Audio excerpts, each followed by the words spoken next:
Spider-Man Far From Home. Now, what do I think about this movie? I gotta be honest. I am of the opinion that this is the worst Spider-Man movie. It is not Spider-Man 3. It is not TASM 2. It is Spider-Man Far From Home. I fully am in that belief because this does not feel like a Spider-Man movie to me. But I will explain why. So, positives. First of all, Tom Holland is great as Spider-Man. He's the best Spider-Man. I've said it before. I'll say it again. Zendaya is playing MJ. She has an aspect of the personality of MJ. I would say Kirsten Dunst was more Gwen Stacy with red hair.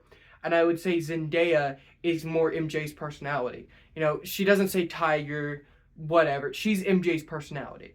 Kirsten Dunst had the look of MJ, but the personality of Gwen Stacy. Zendaya is the personality of MJ with the look of Zendaya herself.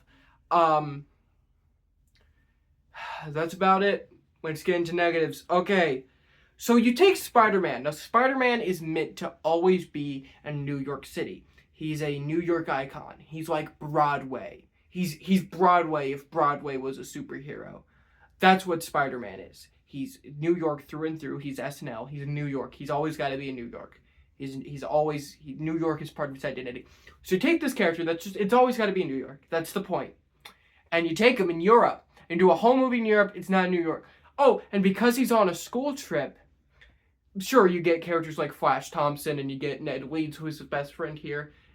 Betty Brant's in high school here, and that's fine. Okay, changes to the war. I don't get mad when change the war. But taking him in New York on a school trip, not out of New York on a school trip, means no Aunt May. No, I'm not just mad because Marissa Tomei is really hot. I'm mad because where is Aunt May is integral. And then, that's fine. You want to do a Spider-Man movie where he's on a trip to Europe? That's fine. You know, we've had so many movies in New York. I get it. Do something different. Okay, you have Peter, you have MJ, you have Flash Thompson, you have Mysterio as your villain. What else could you do to Spider-Man to ruin Spider-Man? Oh, I know what you could do. I know exactly what you could do to Spider-Man. You can make the whole movie him pining over not being Iron Man. I know what you're going to say. You're going to say, Hayden, what's the difference? What is the difference? Because you were you weren't mad in Homecoming that he wanted to be an Avenger.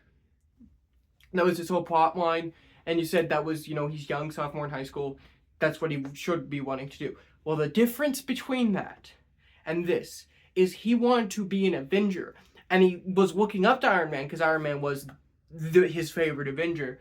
But he wanted to still be friendly neighborhood Spider-Man. He wanted to be Spider-Man. It was a very Spider-Man story. Here, it's Iron Boy Jr. Because Tony Stark died, he wants to be the next Iron Man. He's stressing himself out trying to be the next Iron Man. Spider-Man should never want to be the next Iron Man. He should want to be Spider-Man. That's who he should always want to be. Ugh. And then you have Jake Gyllenhaal, who is a fantastic actor. And finally, he's in a comic book movie. He's not playing Batman, which is fine. He's playing Mysterio. And you know what? He is kind of like Mysterio, but he gives, weirdly, one of the worst performances of his career. They do a twist villain thing, why? They're trying to recreate the Vulture moment from Homecoming, which is iconic and great. But the difference is, Vulture was Alan's dad in the comics, so it's fine. It surprises people, and that's why it's good.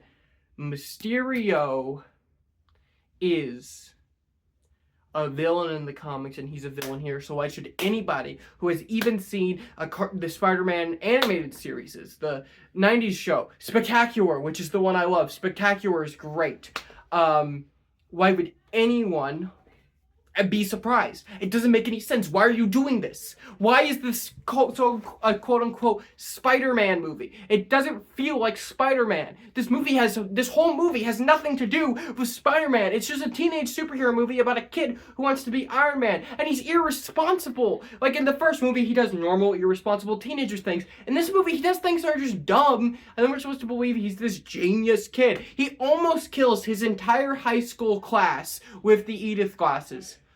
And, come on. And you really need to tell me that Mysterio, this amazing illusionist, wasn't able to tell that Nick Fury wasn't Nick Fury, he was a Skrull? Bullshit. Absolute bullshit. I hate this movie.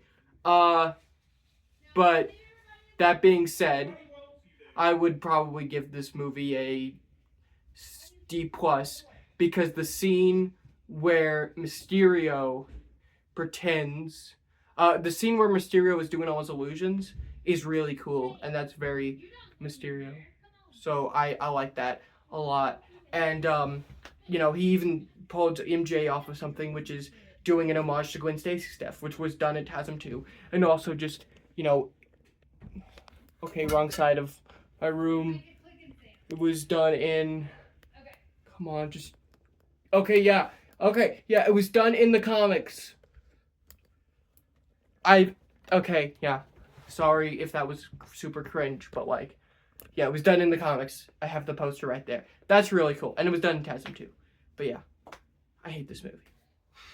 The worst Spider-Man movie. Homecoming I love, No Way Home I love. This is terrible.